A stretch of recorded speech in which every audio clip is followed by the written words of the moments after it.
Today we play golf. Let me show you how we do it in the pros.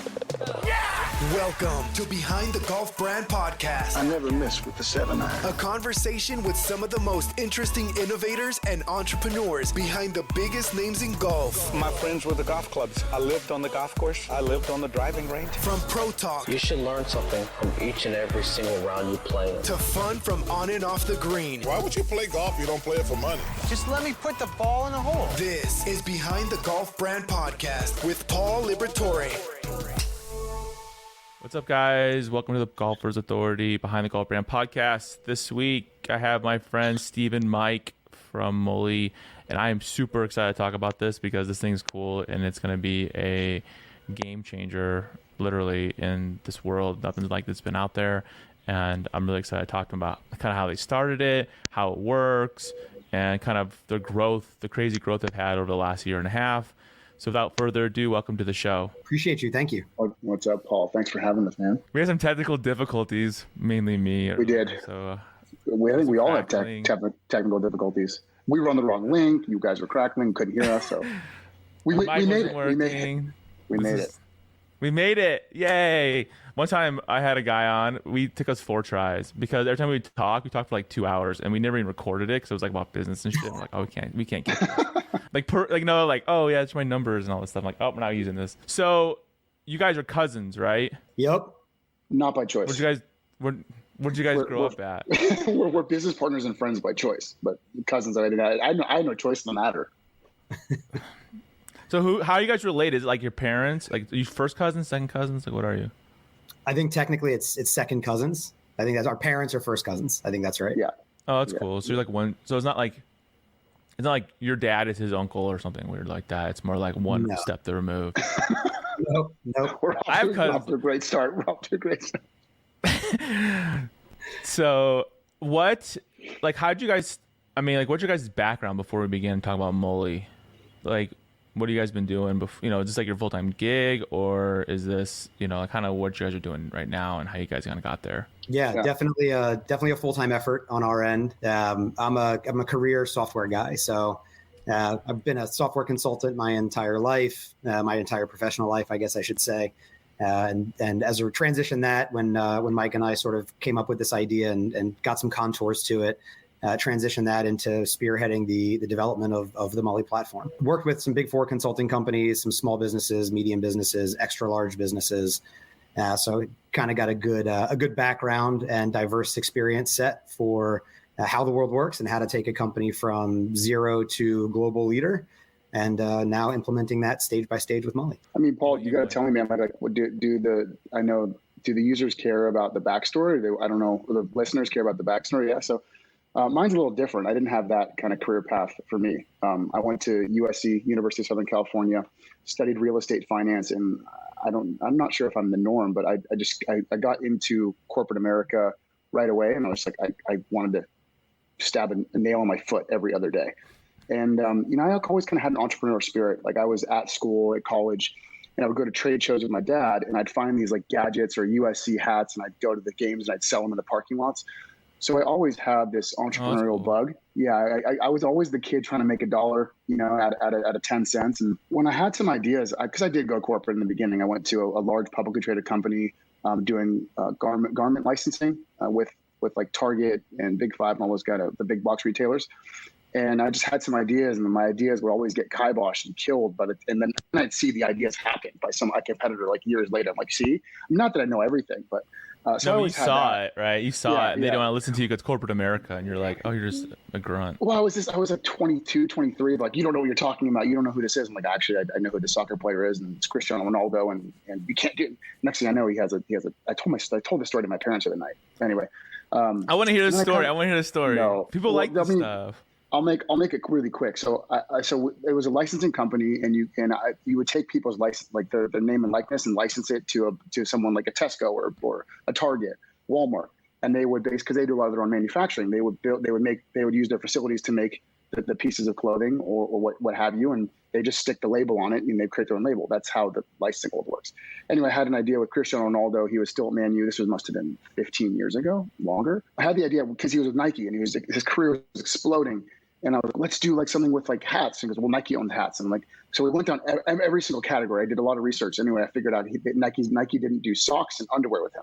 So like, let's do that. Like, no, they're going to eventually do it. You're an idiot. You don't know what you're talking about. This would never work. Fast forward some years later, Cristiano Ronaldo has his own, it's called CR7, a underwear and sock line out. So it's his own line, right? It's like his line. Yeah. Well, his own license. So it's like, yeah.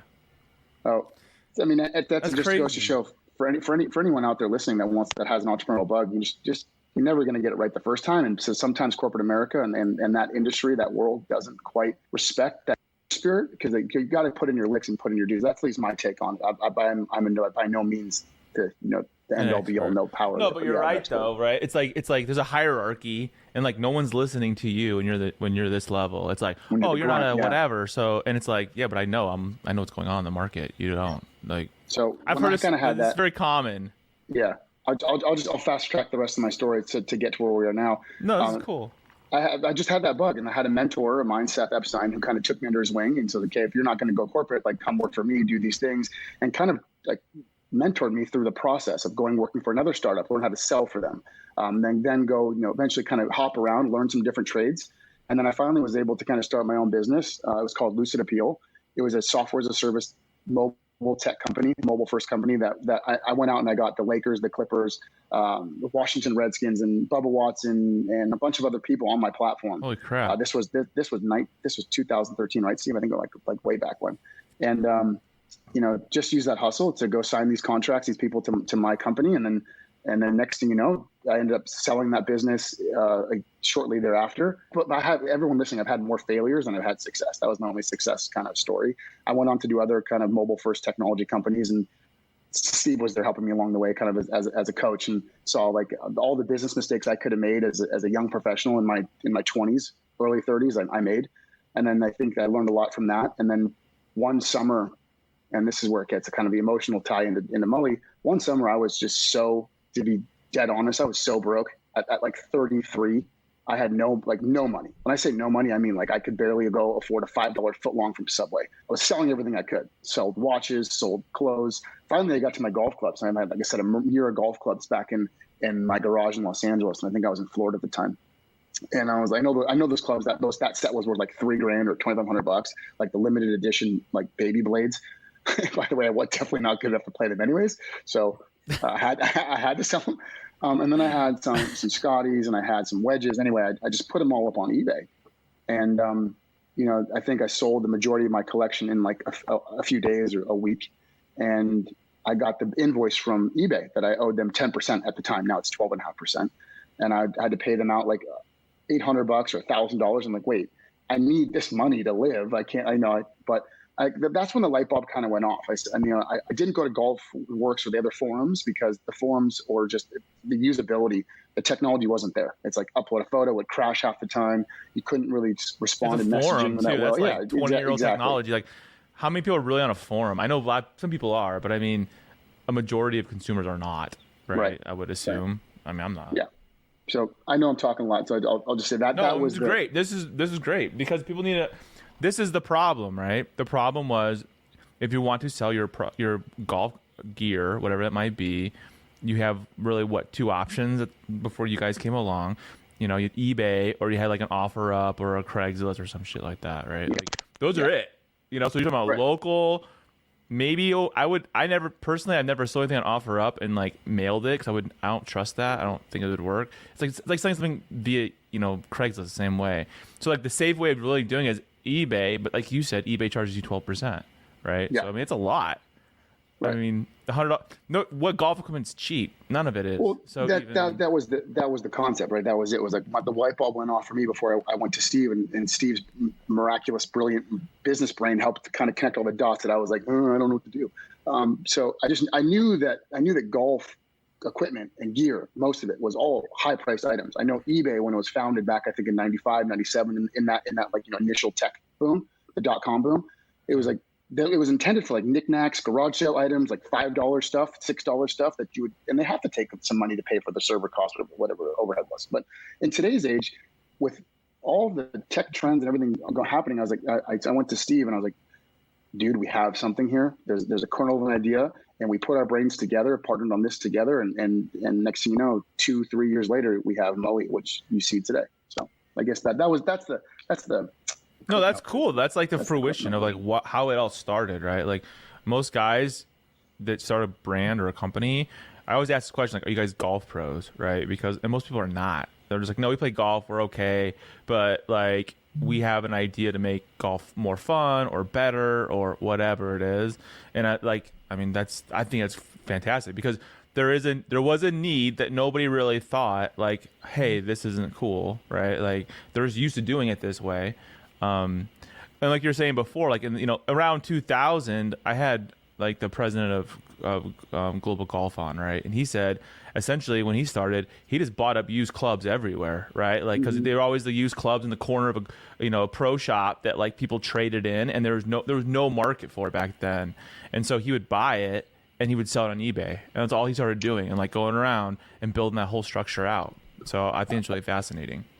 Thank you. I think before I kind of turn it over to Steve to talk about what we're doing and how he got to his side of the business where it's at, I will say that we all know that, I don't know how direct I want to be and start pissing people off, but we all know that the current environment in which we buy flawed, right? Like going into, when I used to be a kid in Los Angeles and Santa Monica, shout out Roger Dunn for all the fun hours I would just waste in that store. But like going in there, right, and trading in my clubs, they give me $3, $4 for a pretty good, wedge, or they give me $15 for a putter. They give me $100 for a whole set, and then it's on the rack a day later. Yeah, 3 times it, 4 times it, 100 times it. Like, give me, like, it was so ridiculous. So 17 cents on the dollar is the number we came to. 17 cents on the dollar. 17 really? cents on the dollar. That's the number we worked backwards into. Yeah. So for trade-ins, when you trade in stuff, they're giving you some, whatever. Yeah. And then, so it was that. Well, so that was one part of my brain. And the other part of my brain is, at the time there was the rise of what we call social commerce, and Poshmark, Depop, Grailed, Reverb, all these social commerce communities started to pop up about 3, 4, 5 years ago, and it was an evolution of online shopping, right? It was of e-commerce, where we took the power out of the big box and gave it to individual sellers, because the secondhand market was starting to explode or exploding, and then everybody wanted to get off eBay. Everyone had the same kind of idea, where I want to operate in a vacuum. I want to operate and sell and communicate and transact with my peers, not the managing company. And I think we were watching that happen, and Grailed was a huge influence on me. And how we designed and really kind of came up with MULLIE. But we also have now in 2.0 and our new features coming out, there's a lot of MULLIE unique one-off development happening. But yeah, I think between social commerce and seeing the breakdown in real time, the timing of MULLIE and how we came about this was pretty serendipitous, I will say.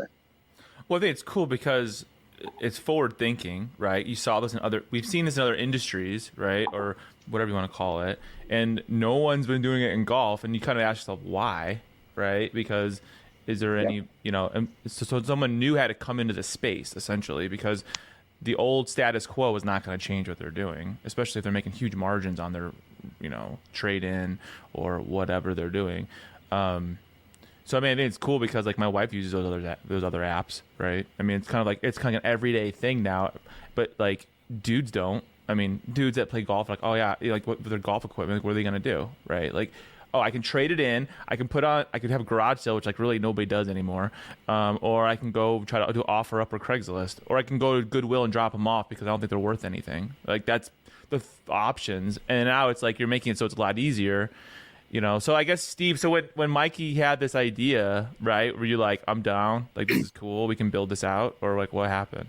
Well, yeah, we actually had a great question. On your prior point, I'll come back to this in a minute, but on the prior conversation about why these other social commerce companies work is because they took a hyper passionate community and focused it, right? These guys were everywhere. They were all over websites, scouring forums, scouring blogs, like finding the items that they really liked.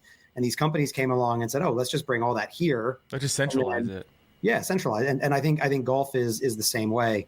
The reason, for a couple of reasons, but I think the reason it hasn't happened in golf yet and wouldn't happen in golf for a while if it was up to us, is because of who the traditional golfer demographic is, right?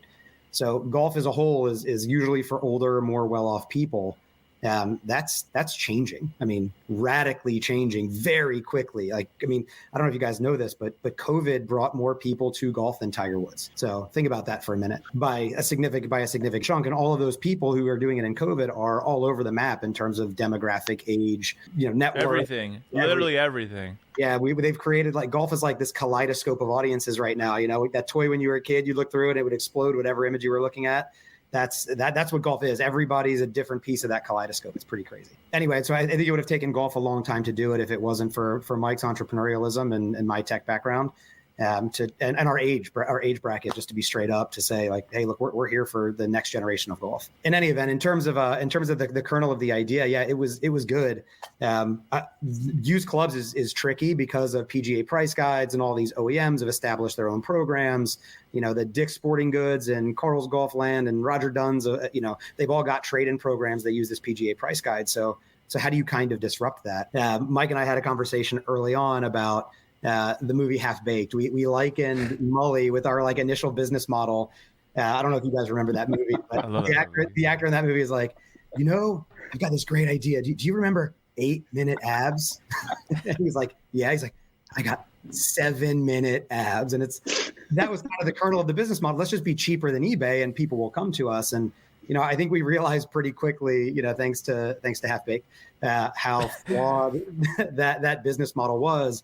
And we kind of broadened our perspective to, how are people shopping now? You have to be radically different, right? Because if you're just a little bit different, they have the complete market share. So it's like that little bit's not going to move them at all, right? You have to be about the golfer. Yeah. Yeah, it has to be. I mean, that's really good for people in business too, to understand that. You can't just be a little bit better. That doesn't work, right? Unless you're selling widgets, and you have A and B widget, yeah, you might be able to sell the widget for less. But if you're trying to make a whole new platform, that's hard, right? I mean, So was your original version, was it like the 7-minute abs essentially? It was 7-minute abs. Was it? Yeah, I think that was even the build name inside the software, 7-minute V1 7-minute abs. I mean, it took us a long time to get to where we are now. Let's just put that out there. What people see today was not what we had even a year ago. It's a lot of time and money to build out an app and a functionality. It's I couldn't even imagine. It is. And then, I mean, we started off with, a couple $1,000s, and we bought a mostly built e-commerce platform we were going to customize. And, we spent almost a year on that, and put it out in a very limited fashion, and it was just total shit. Did it break down, or just didn't do what you wanted to? You had to add all these bolt-ons to it. Both. We never even got to the bolt-on stage because COVID hit. And our developers were overseas in India for the first iteration of this. Because we were, outsourcing the whole thing. And thank God for COVID. I don't mean that in the societal way, but for our business. Man, you're going really. Wow. It really. He's gone from both ends. He's like, COVID's awesome because of golf, but COVID sucked for this other reason. Just kidding. I got to see the whole. He's in the middle. He's right in the middle, though. He's giving you both ends of the book. Yeah. Now you see what I deal with on a day-to-day basis, guys. Come on, this is it. He's probably going 6-minute abs. 5-minute abs. I got an idea. Value with 3.5-minute abs. Sold. I'll buy that right now. Yeah, but anyway, then COVID took out our dev team, and it really forced Mike and I to pause and reset and say, "Look, you're like, no, but literally it did." No, it did not. Thankfully, no, nothing like that. But they all went down with illness or whatever. Yeah, then it gave you a minute to pause, right? And you're like, okay, wait a minute, what are we really doing here? Yeah, and then we found a dev team, onshore and here in the U.S. and have built that out now, and they're just kicking ass and taking names. The tech. But when so in 2016 you said, or was it 17 was when you started, V1? Late 2019 was technically the impetus, the founding of MULLIE the corporation. The release, yeah. We didn't get the release out until mid 2020, I want to say, maybe early March, April, literally right when COVID hit. It got out, and you're like, this is all broken, and they're like, hey, we just shut down the whole country. We're not doing anything. And I was like, all right, well, I guess that's that. And then once we kind of got into the operating rhythm, the whole world did, and how to work in a pandemic. We had already iterated through the initial platform and come up with more of the social commerce, community building. Let's make this free and give power back to the golfers. And through differentiated offerings we have coming down the pipe, like Mike said, brand alliances with some of the brands we've worked with already and are targeting to work with, that will bring cool, new and unique products to the golf community. And beyond the utility of the platform, that will be a big draw, I think, for people. It's really cool. I don't want to talk about it quite yet, but it's really cool. So I do have to say before we go on from that, I just want to say for any entrepreneur listening, because I know Steve and I both share this mindset and a passion to create. I think him and I are both creators, even in different worlds, different career paths, right? He's always created his element. I've always created my element. No matter what, though, for anyone out there that wants to create or wants to start something, there's a quote by Johann Wolfgang von Goethe, I think. I don't know how to pronounce his name correctly, but I'll never forget this because one of my mentors always like really branded in my brain. Whatever you can do or dream, just begin it. Boldness has genius, power, and magic in it. I'll never forget that, because too many entrepreneurs think and try and map out the entire plan from A to Z. And I think Steve and I knew we couldn't do that. It was get on the playing field and go. You can't coach your way to victory. You have to get on the playing field, go, move, iterate, go, be fast, be quick, and learn on the fly. Break it. Fail, break. Yeah, that's how you build it. Like, that's what we did, though. I mean, that's literally what we did, from our MVP product to version 1, version 1.1, version 2. Like, it's just been so much breaking and iterating, and I think if anybody out there could see what we had to go through, it looks like just a beautiful train wreck in a way, but it's beautiful because we adapt so quickly and we work so well together as a team, and our team behind us works well with us and we communicate well. So I think I just want to have that footnote for anyone listening that wants to have an idea. Just start, because truly there's so much magic in learning and when you just start and stop to think and plan. So. Yeah, sometimes you almost can't think, right? You gotta you have the idea and you need to run with it, and then don't think it all the way through, because it's not gonna work. What you think's gonna happen is not gonna. It'll come about through evolution of the product or whatever you're trying to build. I mean, it's so very true, right? Like anybody, I think, what does it say? This is paralysis by analysis, right? That's we've done that in law school. It was the same thing. It's you gotta just do it, right, and see what happens and test the water. And I don't know. I think that's why it's cool about bringing guys on like you on the show, because it's you get it, right? And a real entrepreneur, you have to live this life. If you don't, then go back to your cubicle. I mean, I don't know. And I will say, getting a co-founder or getting a partner like Steve or anyone that complements your skill set is highly beneficial and extremely valuable, because I think in my world, I would have moved so fast. I wouldn't have iterated appropriately. I wouldn't have actually looked at the signs to calculate what happened to really make a better fix and a better change. And I can't speak for Steve, but I'm sure that my ambition and my passion to go, whereas he's a meticulous planner and I'm a little bit zealous in my approach to things. I think when you combine those speeds, you really balance each other out to do things where his ability to dissect and to produce and to look at things and move with a calculated effort and it's so valuable. It's your yin yang, right? It's yeah. Seriously. And the coolest thing though is that you guys were, okay, you're related, but that's different. But you were friends before any of this, right? It was almost okay, well, we're friends. We already know we do well together. We both have our own skill set. Let's just try it, right? And if it was 2 Mikes or 2 Steves, it would never have worked, right? And they don't live by each other either, so that's a nice thing too. Yeah, I will say, man, I don't think I've ever told you this. I'm looking at Steve now. If we didn't have that 9th hole experience in Delaware, I don't know if we would have been here. No, we would not have. That was a okay. Now you're doing side stories. Yeah. What happened at 9th hole? I want to know. Train wreck. Oh my God! You open that up, so I want to know. This is on me. Just being a petty jerk off, if I can say that here. No, we're getting FCC my stuff. This is recorded now, so I have it on record. Yes. I told the story this week. I have that clip for later. I'm like, oh yeah, Chuck, I'll do a meme out of it. Give me that clip. Yeah. I told the story this weekend at the PGA. We were out there doing an activation with Wilson all week, and that we were talking to our Wilson contact, and Mike brought this up then too. I think he really likes to relive this because he knows I was the petty one, and at this point, long and short of it, Mike and I, we've known each other for a long time. I don't think we really met until I was probably 15 or 16, which would have made Mike 12 or 13 maybe.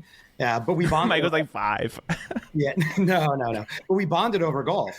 It was one of the first things we did. I was new to the game. He grew up playing, with his dad out in LA. And, we kind of bonded over golf. And every year or so, I would make a trip out there and we'd play and hang out. And, that kind of, elevated throughout the college years. But as Mike said, there's when he did this about our relationship, it's if we couldn't communicate, the yin and yang thing wouldn't work. And if we didn't give each other the space to be each other, the yin and the yang thing wouldn't work. But to get back to that, mid 20s Steve, early 20s Mike, it's probably where we were at that point. We were both super just frustrated with each other. We're both type A in different ways and just banging heads. And on top of that, we're at a competitive golf tournament that we did every year. And I was kicking his ass with a bunch of buddies. I'm getting there. Just calling. Okay. Was he really pissed? Was like Steve get like losing his shit? He had already pissed me off. He was already, being a childish SOB. I don't, you know what I mean? In so many ways, at least from my 25-year-old vantage point. And because the age difference means a lot too. It does. But also, I was 25, and that's going to be. This story is all about me being a baby also. Anyway, so he is tuning me up in this golf tournament. He's on the other team. I must be like 6 down through 8, and I'm just getting absolutely crushed. And we're playing a hole or whatever, and he hits one tight, and I'm off to the right or whatever. And he walks up to the green just to tap it in to keep the match going, and he hits the pin. This was obviously pre-COVID, and I call a 2-stroke penalty on him for hitting the pin. I'm like, hey, bro, you can't do that 2-stroke penalty. Like, I'm going to win this hole. Like, this is going to be the start of my comeback. And he loses his ever-loving mind. I was like, are you kidding me right now? Are you effing kidding me? This is for friends. It was 2 feet. Come on. He's 100% right. He's like, it's the rules. I'm like, I know in the moment he's 100% right. I'm yelling. I'm like, are you just so lazy you can't take out? Like, I am poking this bear with everything I've got. Long story short, Mike in his 21-year-oldness walks off the golf course, never to be seen again. I'm going home. I'm like, you can walk home to California. I don't care. You guys went to the tournament together? We were playing each other, but it was like a buddy's trip. Yeah, it was one of those buddies trips. Yeah. Oh. So I find him in the pro shop, and he's sitting there, and he's upset, and I'm obviously I've cooled off. I'm really upset, and it leads to like this 2-hour conversation of us blubbering in like the lobby of this one golf course next to the restaurant, like just talking out all the BS that exists between us. And if it wasn't for that breakdown, there's no way we would have had the communication ability to start a business. Well, you really bonded, right? You connected at that point because it was more than just like 2 egos. Right? Because Paul, I'll tell you, man, like we don't. I don't think we've ever come to that kind of argument ever since then. But we absolutely, I think it's healthy to to debate with your business partner or your partner, any good friend. I think it's healthy to have a conflict of opinion. And Steve and I do this almost every single day, but we know there's so much respect and so much love that we always kind of like, if it's a difference and there's no resolution, okay, we agree that we disagree, and we at least shake hands and have a virtual handshake and move on. There's no animosity, and I think like that's there's no fear, right? That's the thing. There's no fear that like what's going to happen. Like that line there's no line that's way over here, right? And you'll never cross that line. Like, oh, F you, I'm done, I'm out, or I'm not gonna whatever. It's more like we can be who we really are and talk about whatever the problem is. And like that's huge, right? In a partnership, because that's probably like 99% of the problems of why these things fail, right? We've had those too. I mean, there have been times where Mike and I have looked at each other and said, like, through this journey of like trying, failing, what's next? Where do we go?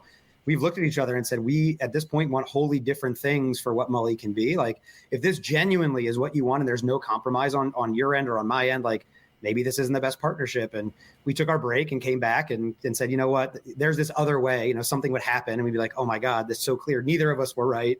Let's both move together on in this one direction. So it's been kind of fated in that way. We've had a lot of just random things happen to us when they needed to happen. Yeah. So then after that though, like you guys were just living your lives, still you guys are friends and whatever, but now it's like 15 years later, or not 15, like 10 years later, and now you have this idea of like, hey, we could actually build something that's kind of cool. Yeah. So then, all right, so you have the initial idea for MULLIE, and then it goes live when? Like V1 went live when? In 20? V1 and the 21 of the current iteration went live just after Thanksgiving in 2021. In 2021. Okay. Yeah. So then what initial features did that have? So we kind of explain to the listeners like how it kind of evolved. All the what I would call core commerce features. So you could buy, you could sell. There's a discovery tab we built in, like a feed. You could follow other users. Make offers. Yeah, make offers. Link up your PayPal address. It's sort of like the beginnings of like the social fabric of who are you? You've got cool stuff. Let me follow you. So when you post something new that's cool, let me get alerted. I can go in and check it out.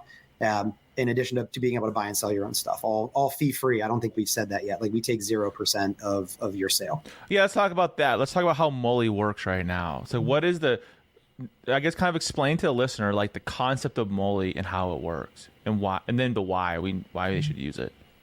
Go ahead, Mikey. Oh, you want me to do it? No, you go. We'll trade off. I think so. Going back to the reason why I wanted to start this, we had the idea with Steve is to really the fees were just frustrating, for lack of a better word. So when we put our heads together, do we go 2%? Do we go 5%? We're like, you know what? The everyday golfer shouldn't be paying fees. Like there's other ways to monetize a platform. So I think when we subscribe to that thought and to that business model, anyone with we'll call it just a MULLIE profile can log on right now, set up and start selling, buying, exploring, searching, everything you can do pretty much on any commerce site. But I think with the social fabric that we have developed and we're starting to weave into everything, right? So, and there's a big update coming in the coming months where we're leaning heavily on social. Some of the behavior we learned from Instagram and early days in Facebook, like there's an activity that's happening that people are doing, that they're conducting, that other people are kind of curious about. So it goes beyond just like what someone shot on the golf course. I think that's a fun information to have. But like, what did Steve just buy? What did he just share? What did he like? What did Paul just list? And what are people commenting on that listing? Oh my God, my dad had these. This is the first thing, my first set of hand-me-downs. Like, so there's a lot of that's happening that you obviously cannot do on eBay.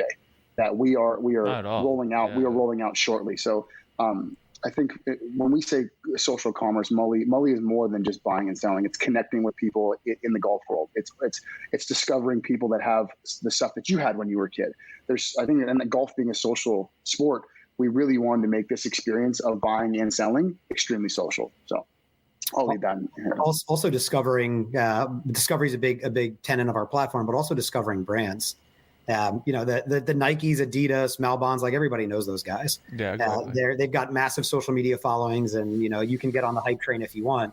But I think what we've noticed in the first couple of months of the platform, beyond the regular golfer coming in to upcycle their items, if you will, sell their old stuff to get new stuff, or relive some youth. I've certainly got a couple of those pieces I've picked up on the platform. Is these brands, like these guys, these men and women in their garages are like hand knitting head covers, and they bought stitching machines and they're creating unique designs on hats. Like they're really cool. T-shirts, I mean, polos, pullovers, like the creativity is like through the roof, and like it's astronomical. And they get pushed down on Instagram, right? Because they're not. I mean, it's impossible to get followers, right? And then budget. It's like, and they don't exactly. And it's like they I mean, I love. Like I look at certain guys, I love like their stuff. Like I had Kraken on, Kraken Golf, Jeff Concordia, dude. Mm-hmm. Like that. Oh, I saw him 5 years ago, and I was like, "This is some cool ass stuff." And now he's like big, and I'm like, the talent that's out there that gets pushed down because the algorithm doesn't like it, or it doesn't. I don't know. You don't play the game, like it's crappy, right? Yeah. Like, So I mean, that's a lot of guys are coming in then that way too, right? Yeah, look, I think their value, the value they see in us is we assemble the audience, right? We've got a good social media following. We're out there doing live engagement with people. We're making people aware that this alternative exists, and they're going to come because they can get stuff. They can get different stuff, new stuff, better stuff for less money, and connect with their golf community at the same time. Like we're basically centralizing your non-playing golf life into our platform, which we think is super cool and people will appreciate. Because right now, also the collectors, right? The collectors that are out there that who like head covers. Yeah, I got to say to piggyback off that. Well, yeah, look at this head collection. To piggyback off what Steve said too, and earlier he said, Tiger brought 4-point-something million people to the game. I'm included in that. Me too. I remember watching it in my dorm room. Like when he first won it, I was like, "Oh my god!" Yeah, I was on my dad's couch watching when he won the 79 Masters and 97 Masters. Sorry, excuse me. And then from there, COVID brought, what was it, 6 point something million? 6.2 million, yeah. And what's happening with golf right now is so cool in my eyes. We often make the analogy. It's like skateboarding in the 90s. Skateboarding was once this very cult little thing, like a very, very focused community that started to grow and become cool. Golf, same thing. When I played high school golf, I was laughed at going leaving school at 10 a.m. going to a match. Now people are there's like a wait list, like a tryouts to get on high school golf teams because how cool. Oh golf yeah, they is. can't get on. Yeah. So seeing that, and with that growth, we are seeing. It's not just golf brands becoming golf brands. Like for example, Crackit, it's golf equipment stuff like divot tools and cool ball markers. There are now just like apparel companies with like graphic tees for golf. Yep. And we are seeing. Shout out to Super Swings, who's committed to working on Mullie and selling on Mullie because he has a lot of success on Mullie. He's going to thrift shops or going to OfferUp and finding these really great grail items like vintage Nike blades, refurbishing them, polishing them up, putting different ferrules on them and shafting them up and putting them on Mullie. It's an entire pop culture movement now. So I could go on and on about this topic, but it's I think art, people right? are coming. Too. I mean, You can think about it. Like that's one thing that's really kind of doing well on Instagram for the last couple of years. Yeah. Like the art of golf, right? The sick ass, head cut, on the back of a blade. They do some cool ass design, not just hammering and but more like laser etching and yeah, like it's crazy cool. And you're like, holy crap, how do they do that, right? Well, I think. To Steve, I want Steve to talk to this because it was his breakthrough. Like, there's so many personalities in golf now. Like before, when I played, there was like that one personality, it was like the young Tiger wannabe, right? Yeah. Playing the old white guy, right? Like the old white guy. That's exactly right. But now there's so many personalities coming to golf. Whether you're a fan of Bogey Boys and Macklemore and hip hop influence, or you're a fan of whomever it may be. But there's so many personalities coming that don't fit into a worldwide golf shop, right? Yeah. So there's no mold. Yeah. So there was a mold before, right? Where do they go shop now? Where are they going to go shop now? We were aspiring to be, that shop for everyone. And Steve came up with the tagline. What was it, Steve? I'm gonna go ahead. So it's come and play as you are.